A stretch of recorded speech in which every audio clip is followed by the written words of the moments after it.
अच्छे अच्छे नामी ग्रामी पर भी माया का वार होता है, समझते हुए भी बेपरवाह हो जाते हैं। देहाभिमान इतना है, थोड़ी बात में ही झट लून पानी हो पड़ते हैं, जरा भी बड़ों की भी नहीं सुन सकते। समझानी दे, मजाल है किसी कोई उसको समझानी दे, तुरंत सामना करने लग पड़ते हैं। पुरानी बीमारी है, लगातार दवाइयां परहेज सब चलेगा, और वो भी डॉक्टर के परामर्श अनुसार। रूहानी सर्जन मिला है ना, वो बता रहा है उस अनुसार करते चलो, बच जाएंगे, बीमारी ठीक हो जाएगी। ऐसे नहीं काम चलेगा कि एक सप्ताह तो सब ठीक चल रहा है, बस अब थोड़ा सा काम धंधा भी संभाल लें, पुरुषार्थ, इससे थोड़ी काम चलेगा। नहीं, कहीं से भी किसी भी रास्ते से माया आकर मार सकती है। जो लगातार निरंतर ज्ञान योग के इस मार्ग पर चलता रहा, कभी बैठा नहीं, कभी वापस नहीं चला इस मार्ग से, उल्टा वो अच्छा पद पा लेता है। अपने ऊपर अटेंशन का पहरा रखो, कहीं कोई और रास्ता तो नहीं पकड़ लिया। जैसे गूगल मैप होता है ना, जब गाड़ी में जाते हैं गूगल मैप लगा लेते हैं, कहीं और तो नहीं आ गए। गूगल मैप फिर भी ऐसा कुछ रास्ता निकाल देता कि भी चलो आप गलत आ गए तो आगे से जाके एक और मोड़ है, वहां से मुड़ जाना। परंतु यहां तो एक ही रास्ता है, बाबा का इंटरनेट, बाबा का मैप, सब एक ही है, वो है मुरली।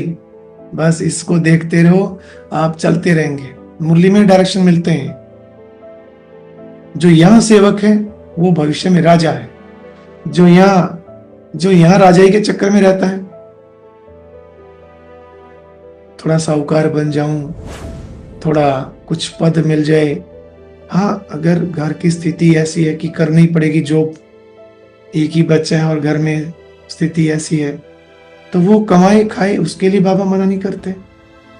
परंतु ज्यादा जहां आती है ना बात कि ज्यादा ही कमाने के पीछे पड़ गए हैं, वो फिर पुरुषार्थ से दूर कर देती है चीजें। यहां तो बाबा कहता है थोड़ा कमाया, 2 रोटी खाई और उससे वहां में लग गए, क्योंकि ये समय बहुत कीमती है, इसको समझ लो बस। जिसने समझ लिया वो सारे चक्करों से परे हो जाता है, जिसने सृष्टि चक्र को जान लिया। और जिसने इस चक्र को नहीं जाना वो अनेक चक्रों में पड़ा रहता है, उलझा रहता है। ब्रह्मा बाबा जब तक साकार में रहे, बाबा चैन से नहीं बैठे और ना चैन से बैठने दिया। यहां जाओ, वहां जाओ, ये सेवा करो, कहां कहां से बाबा ने पकड़ा। अब कईयों की तो ये चिंता रहती कहीं भाग ना जाए, और मेहनत, एक मेहनत ये कि उसको यहां लेके आए, अपना बनाया बाबा ने, इतना प्यार दिया, इतने खजाने दिए, और फिर भी ये रहता है ये भाग तो नहीं जाए, क्योंकि चलन ऐसे ही चलते हैं। इसलिए कम से कम जो निमित्त है उनको निश्चिंत कर दो। निश्चिंत कब होंगे? जब आपका चार्ट अच्छा होगा। चार्ट देते रहो। बाबा दादियों को यहां वहां सरीश्वर भेजते, क्योंकि पहले तो भट्ठी चली, तपस्या चली वर्षों तक, फिर बाबा ने कहा सेवा पर निकलो। तो बाबा कहते थे कि आप रोज पत्र जरूर लिखना, जहां भी रहते, रोज। दादियां एक दिन भी मिस नहीं करती थी, बाबा को रोज डाक जाती थी, उसमें रोज चिट्ठी डालते थे अपने चार्ट की, जो पुरुषार्थ की थी, और वो भी सेवाओं की भी सारी बातें। एक दिन भी चिट्ठी ना आए तो बाबा का लेटर आता था, बच्ची क्या हुआ, बहुत बिजी हो, तबीयत ठीक है, बीमार तो नहीं हो, क्या हुआ, पत्र नहीं आया। मतलब इतना अटेंशन होना चाहिए। आप सोचिए बड़ों ने भी इतना अटेंशन रखा है, दादियां बताती हैं। और सुनो, हर महीने मधुबन जाना होता था, किसी भी सेंटर पे होते, चाहे कलकत्ता में, मुंबई में, कहीं भी, हर महीने बाबा कहता था बच्ची आ जाओ, काफी दिन हो गए आपसे मिले। ये मोह नहीं था, ये ऐसा स्नेह था जो हर एक बच्चे को बाबा मजबूत बनाना चाहता था। बाबा को पता था, पता नहीं कैसी दुनिया है, बच्चों का पुरुषार्थ तीव्र तब होगा जब बाबा से कनेक्ट रहेंगे, बाबा के पास आते जाते रहेंगे। तो अभी तो फिर भी वर्ष में एक बार बाबा कहते मधुबन आओ, कम से कम एक बार तो मधुबन भी जाओ रोज बाबा को चार्ट भी लिखो, लेटर भी लिखो, ये सारी बातें जरूर होनी चाहिए। आजकल सोलर प्लेट लगती है ना छत पे, कहीं ऐसे ही उनकी काम चलाऊ करके ऐसे लगा के चले जाते हैं, जरा सा तूफान आया और सब उड़ जाते हैं, दूसरी छत पर मिलते हैं पड़े हुए जो बैटरी को चार्ज करते हैं। तो हमें भी अपनी जांच करनी चाहिए। जो हमारा चार्जिंग की जो सोलर प्लेट लगी हुई है, जो बंदोबस्त है वो अच्छा है, मुरली अमृत वेला और वो सब धारणाएं सब ठीक है, अच्छे से मजबूत कर लो इन चीजों को, नहीं तो पता नहीं कहां मिलेंगे माया की नगरी में पड़े हुए।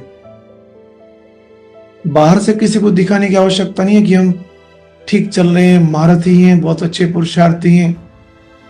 अपने को खुद देखो, क्या हाल है, ठीक है? अपने से पूछो, और कहीं कुछ कमी मिले तो अपने को डांट लगाओ कि कई दिन से आपको देख रहा हूं, ठीक नहीं चल रहे। अगर 2-4 दिन और आपने अपने आप को सेट नहीं किया तो आपके लिए कड़ी सजा हमने मुकर्रर कर दी है। अपने को ये सजा निश्चित कर दो कि सारा दिन व्रत रखेंगे। अगर आपने ऐसा किया, फिर से गलती हुई,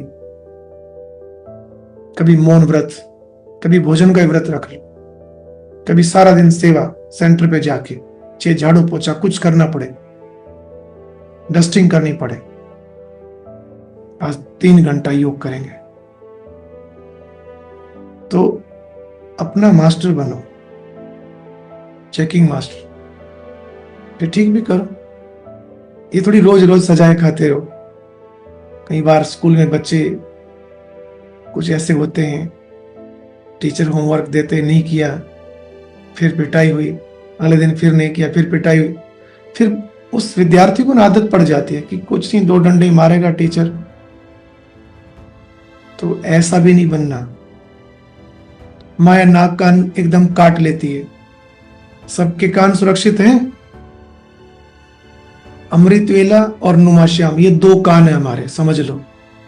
मुरली नाक है, मुरली नहीं सुनी तो समझो नाक काट लिया, इज्जत ही गई, कुछ नहीं रहा। कहते हैं ना कि जिस व्यक्ति की इज्जत नहीं, कैरेक्टर ही बिगड़ गया तो खत्म। तो नाक तो बचाओ, कान भी बचाओ, बहुत जरूरी है, शोभा देते हैं। खबरदार रहो, 1-2 को सावधान करते रहो। अभी ठीक ठाक है, सोच लो भी, क्योंकि जब माया बेहोश करती है तो ये समझ नहीं रहती। अगर अभी से अंदर चीज डाल ली ना, एंटीवायरस का काम करेगी ये चीजें जो बाबा बता रहे हैं, डायरेक्शन दे रहे हैं। ये श्रीमत, ये नुस्खे एंटीवायरस है। माया का वायरस आएगा, उसको डिलीट कर देगा। परंतु ये चीजें पता नहीं अंदर रखते नहीं, सेव रखते नहीं। कब रहेंगी सेव? जब इसको सुना, मंथन किया, थोड़ा किसी को सुना दो तो समझो आपके अंदर ये, आपकी हार्ड डिस्क में ये चला गया, एक फोल्डर में सेव हो गया, सुरक्षित, कभी खत्म नहीं हो सकता। और जब भी माया कहीं से वार करेगी, तुरंत ये चीज क्लिक होगी और ये उसको खत्म कर देगी। इसलिए रोज कोई ना कोई पॉइंट जो आपको टच हो, उन पर दिन में मंथन चिंतन करो। और अब यह एक बहुत अच्छी वीडियो भी जरूर देखें।